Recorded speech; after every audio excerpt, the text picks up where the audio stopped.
Avez-vous déjà vu comment est fabriquée une chaussure? Eh bien, nous allons nous y intéresser de plus près. Tout d'abord, identifions les différentes pièces qui composent une chaussure. On retrouve sur une chaussure la tige, qui est l'ensemble des pièces qui forment le dessus de la chaussure, ainsi que la doublure. Le contrefort, qui sert de soutien à la tige, est situé à l'arrière de la chaussure.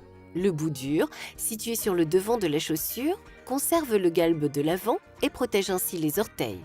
La première de propreté, qui est une fine lamelle de cuir ou synthétique, collée à l'intérieur de la chaussure, est en contact direct avec le pied.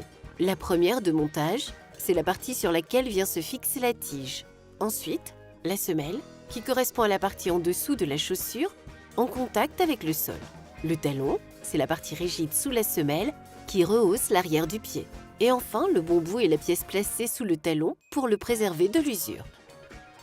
Vous l'avez vu, une chaussure est constituée de nombreuses pièces. Mais comment sont-elles assemblées?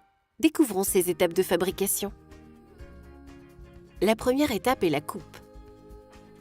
À l'aide d'un emporte-pièces, un outil qui ressemble à un pochoir, les pièces sont découpées dans la matière sélectionnée selon la forme de chaussure souhaitée. La deuxième étape est la piqûre, qui consiste à coudre les pièces de matière de manière à obtenir la tige. Passons à l'encollage. Il s'agit ici de venir coller sur la tige le bout dur, la doublure et le contrefort qui passe sous la doublure. On s'occupe ensuite de fixer le bon bout au talon. Cette pièce peut être changée à l'usure. Dans cette quatrième étape, il s'agit de mettre en forme la chaussure à partir d'un moule, appelé la forme, sur laquelle la tige est fixée. Poursuivons avec le montage de la chaussure. Une première de montage, qui représente la fondation, la pièce principale, est positionnée en dessous de la chaussure. L'excédent de matière de la tige est ainsi rabattu sur cette première de montage par collage. Une semelle est ensuite encollée sur le dessous de la chaussure, puis soudée par pressage.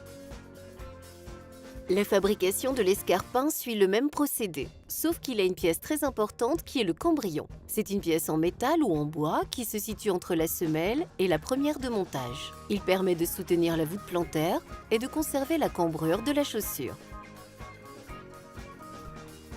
Dans cette septième étape, il s'agit simplement de retirer la forme de la chaussure. La tige conserve sa tenue. La chaussure aura été séchée et catalysée pour le bon maintien de la forme. Le talon est à présent fixé sur la chaussure par le biais de pointe. Et pour terminer, une première de propreté est posée à l'intérieur de la chaussure. Pour plus de confort, une mousse peut être posée entre la première de montage et la première de propreté. La chaussure est ensuite nettoyée et les dernières traces de colle retirées. Certains défauts de montage peuvent avoir une incidence sur la qualité de la chaussure. Toutes les étapes sont donc très importantes.